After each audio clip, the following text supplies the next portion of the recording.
ರಾಜ್ಯದಲ್ಲಿ ಬಿಸಿಲ ಝಳಕ್ಕಿಂತ ಚುನಾವಣೆಯ ಕಾವು ದಿನದಿಂದ ದಿನಕ್ಕೆ ಏರ್ತಾ ಇದೆ.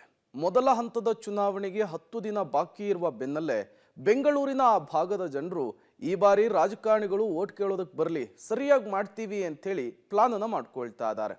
ಯಾರವರು, ಯಾಕಾಗಿ ಈ ಸಿಟ್ಟು, ಬನ್ನಿ ನೋಡ್ಕೊಂಡು ಬರೋಣ. 2 ವರ್ಷದಿಂದ ನೀರಿಗಾಗಿ ನಿಲ್ಲದ ಹೋರಾಟ.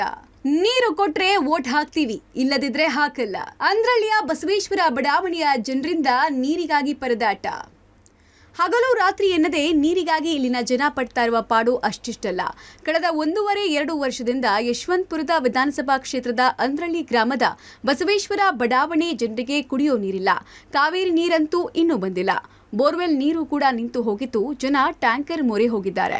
ಆದರೆ ಒಂದು ಟ್ಯಾಂಕರ್ಗೆ 1200ರಿಂದ 2000 ರೂಪಾಯಿ ಕೊಡಬೇಕಾಗಿತ್ತು. ಈ ಬಗ್ಗೆ ಅಧಿಕಾರಿಗಳು ಜನಪ್ರತಿನಿಧಿಗಳಿಗೆ ಸ್ಥಳೀಯ ಶಾಸಕ ಎಸ್.ಟಿ. ಸೋಮಶೇಖರ್ಗೆ ಹೇಳಿ ಸಾಕಾಗಿ ಹೋಗಿದೆ. ಕಳೆದ ವಿಧಾನಸಭಾ ಚುನಾವಣೆ ಸಮಯದಲ್ಲಿ ಮನೆಗಳಿಗೆ ನೀರು ಬಂದಿದ್ದು, ಆಮೇಲೆ ನೀರೇ ಬಂದಿಲ್ಲ. ಈಗ ಮತ್ತೆ ಲೋಕಸಭಾ ಚುನಾವಣೆ ಬಂದಿದೆ. ನಮ್ಮ ಬಡಾವಣೆಯಲ್ಲಿ 200ಕ್ಕೂ ಹೆಚ್ಚು ಮನೆಗಳಿದ್ದು 1000ಕ್ಕೂ ಹೆಚ್ಚು ಮತ ಇದೆ.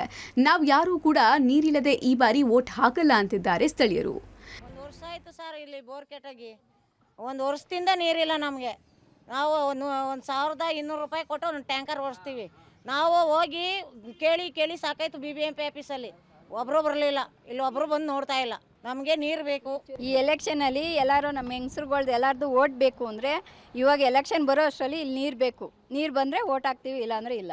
ಯಾರು ಬಂದಿಲ್ಲ, ಯಾರು ನೀನೇನೋರೇ ಇಲ್ಲ ಇಲ್ಲಿ. ನೀರಿಗೆ ಏನು ಮಾಡೋದು ನಾವು? ಕೂಲಿ ಮಾಡೋರು 1200 ರೂಪಾಯಿ ಕೊಟ್ಟು ನೀರು ಒಡ್ಸ್ಕೊಂಡು 1 ವಾರ ಬರಲ್ಲ ನೀರು. ಏನು ಮಾಡೋದು? ಅಯ್ಯೋ, ಎಲ್ಲ ಬತ್ತೀವಿ ನಡೀರಿ ಅಂತಾರೆ. MLA ತಕ್ಕೋದ್ರೆ ಅವರು PA ಇರ್ತಾರೆ, ಅವ್ರ ಹತ್ರ ಮಾತಾಡಿ ಅಂತಾರೆ. ಯಾರ ಹತ್ರ ಮಾತಾಡೋದು ನಾವು? ನಮಗೆ ನೀರು ಯಾರು ಹೆಲ್ಪ್ ಮಾಡ್ತಾರೋ ಅವ್ರಿಗೆ ಹಾಕ್ತೀವಿ. ನಮ್ಮ ಏರಿಯಾಗೆ ಮತ ಕೇಳೋದಕ್ಕೆ ಬರೋರು ನೀರು ತರಿಸ್ಕೊಡ್ಬೇಕು. ನಾವು ಯಾವುದೇ ರಾಜಕೀಯ ಪಕ್ಷ ನೋಡ್ತಾ ಇಲ್ಲ. ನಮಗೆ ನೀರಿನ ವ್ಯವಸ್ಥೆ ಯಾರು ಮಾಡ್ತಾರೋ ಅವರಿಗೆ ಮತ ಹಾಕ್ತೇವೆ. ಮತದಾನಕ್ಕೂ ಮೊದಲು ನಮ್ಮ ಸಮಸ್ಯೆ ಬಗೆಹರಿಬೇಕು. ಇಲ್ಲದಿದ್ರೆ ನಾವು ಯಾರು ಮತದಾನ ಮಾಡೋದಿಲ್ಲ. ಮತದಾನವನ್ನು ಬಹಿಷ್ಕಾರ ಮಾಡಿ ಹೋರಾಟ ಮಾಡ್ತೇವೆ ಅಂತಿದ್ದಾರೆ. 1.5 ವರ್ಷದಿಂದ ಎಲೆಕ್ಷನ್ ಆಗಿ ಒಂದು ಮಾರನೆಗೆರೆ ಬಂದು ಬೋರ್ ಕಟ್ ಮಾಡಿ ಅದ್ರಲ್ಲಿ ಬೋರೆಲ್ಲ ಮಣ್ಣೆಲ್ಲ ಬಿದ್ದೋಗಿ ನಮಗೆ ನೀರಿನ ಸಮಸ್ಯೆ ತುಂಬಾ ಆಗ್ಬಿಟ್ಟಿದೆ. ಇಲ್ಲಿರೋ ಯಾರ್ಯಾರು ದೊಡ್ಡ ಮುಖಂಡರು MLAಗಳು ಎಲ್ಲರ ಹತ್ರನೂ ಹೋಗಿ ಲಿಸ್ಟ್ ಎಲ್ಲ ಕೊಟ್ಟು ಬಂದಿದ್ದೀವಿ. ಹೋಗೋದು ಬರೋದು. ಎಲೆಕ್ಷನ್ ಬೇಕಾದಾಗ ಓಟ್ ಬೇಕಾದಾಗ ಮನೆ ಮುಂದಕ್ಕೆ ಬರ್ತಾರೆ. ಈಗ ಓಟಿಗೆ ಬರ್ತಾರೆ. ಈಗ ಓಟ್ ಬೇಕು ಅಂದರೆ ನಮಗೆ ನೀರು ಕೊಡಬೇಕು, ಇಲ್ಲಾಂದರೆ ನಾವು ಓಟಿಂದ ಬಹಿಷ್ಕಾರ ಆಗ್ತೀವಿ. ನಾವಿವಾಗ ಕಂಪ್ಲೇಂಟ್ ಮಾಡಿ ಅವ್ರು ರೆಸ್ಪಾನ್ಸ್ ಮಾಡಿಲ್ಲ ಅನ್ನೋ ಕಾರಣಕ್ಕೆ ಚಾನಲ್ಗೆ ಹೋಗ್ತೀವಿ, ಪ್ರೆಸ್ಗೆ ಹೋಗ್ತೀವಿ ಅಂತ ಹೇಳಿದ್ರೆ, ನೀವು ಯಾವ ಚಾನಲ್ಗೆ ಹೋಗ್ತೀರಾ, ಎಲ್ಲಿಗೆ ಹೋಗ್ತೀರಾ, ಏನಾದರೂ ಮಾಡ್ಕೊಳ್ಳಿ, ನೀವು ಚಾನಲ್ ಅವ್ರ ಹತ್ರನೇ ನೀರು ಬಿಡಿಸ್ಕೊಳ್ಳಿ, ನಾವು ನೀರು ಬಿಡೋಕೆ ರೆಡಿ ಇಲ್ಲ ಅನ್ನೋ ಲೆಕ್ಕಾಚಾರಕ್ಕೆ ಅವ್ರು ಹೇಳ್ತಾರೆ. 1.5 ವರ್ಷದಿಂದ ನೀರಿಲ್ಲ ಅಂತಂದರೆ ಎಷ್ಟು ಪ್ರಾಬ್ಲಮ್ ಆಗುತ್ತೆ ಹೇಳಿ ಸರ್. ಅವ್ರು ಫಸ್ಟು ಓಟ್ ಎಲೆಕ್ಷನ್ ಕೇಳೋಕೆ ಬರೋಕ್ಕೆ ಮುಂಚೆ ನೀರು ಬರಬೇಕು. ನೀರು ಬಂದ ಮೇಲೆ ಇಲ್ಲಿ ಎಲೆಕ್ಷನ್ ಕೇಳೋಕೆ ಓಟ್ ಕೇಳೋಕೆ ಬರಬೇಕು, ಯಾರೇ ಬಂದ್ರು.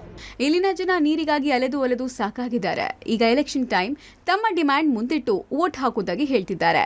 ಇನ್ನು ಇಲ್ಲಿಗೆ ಯಾವ ಪಾರ್ಟಿಯವರು ನೀರಿನ ವ್ಯವಸ್ಥೆ ಮಾಡಿಸಿ ವೋಟ್ ಪಡೆಯೋಕೆ ಮುಂದಾಗ್ತಾರೋ ಕಾದ್ ನೋಡಬೇಕು. Maruti, public TV, Bengaluru.